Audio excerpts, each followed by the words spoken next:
బ్రహ్మంగారు అసంటి గురువు లేడు, సిద్ధప్ప అసంటి శిష్యుడు లేడన్నట్టు సీఎం రేవంత్ సార్కు నా అంత బంటూ ఇంకోళ్ళు లేరని గుడిగట్టి సూచించాలనుకున్నాడో ఏందో ఫిషరీస్ చైర్మన్ మెట్టు సాయన్న. రేవంత్ సార్ గెటప్ తోటి గణపతిని తయారు చేపించి మండపంలో పెట్టించిండు, ఇక పూజలు చేపిస్తున్నాడు. అంతేకాదు కాంగ్రెస్ సర్కారు చేస్తున్న పథకాలను కూడా మండపంలో మొత్తం ఇట్లా ప్రదర్శిస్తున్నాడు. నవరాత్రులు మంచిగా నైవేద్యాలతోటి సీఎం సార్ గణపతికి పూజలు చేసి నిమజ్జనం కూడా చేద్దామని ప్లాన్ వేసుకున్నాడు. కానీ సీఎం సార్ మీద పట్టరానంత పాయిరాన్ని మెట్టు సాయాన్ని ఇట్లా రట్టు చేసుకుంటే పొట్టు తిడుతున్నారు బీజేపీ వాళ్ళు.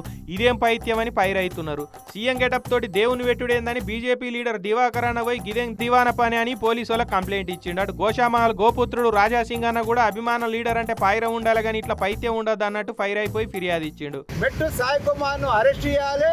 ఇంకా ఎవరు కూడా ఫ్యూచర్ లో గణేష్ తయారీదారులు కానీ గణేష్ నిర్వాహకులు కానీ ఇట్లాంటి పొరపాట్లు చేయకుండా శిక్షించాలని చెప్పేసి ఈ సందర్భంగా భారతీయ జనతా పార్టీ తరఫున డిమాండ్ చేస్తా ఉన్నా. ఇక ఇట్లా నవరాత్రులు భజన చేసి సీఎం సార్ విగ్రహాన్ని ముంచి సభ్య కాంగ్రెస్ సమాజానికి మెట్టు సాయన్న ఏం మెసేజ్ ఇద్దాం అనుకున్నాడో ఏందో అని ఈ వైపరీత్యాన్ని చూసిన నెటిజన్లు కూడా బీరిపోతున్నారు.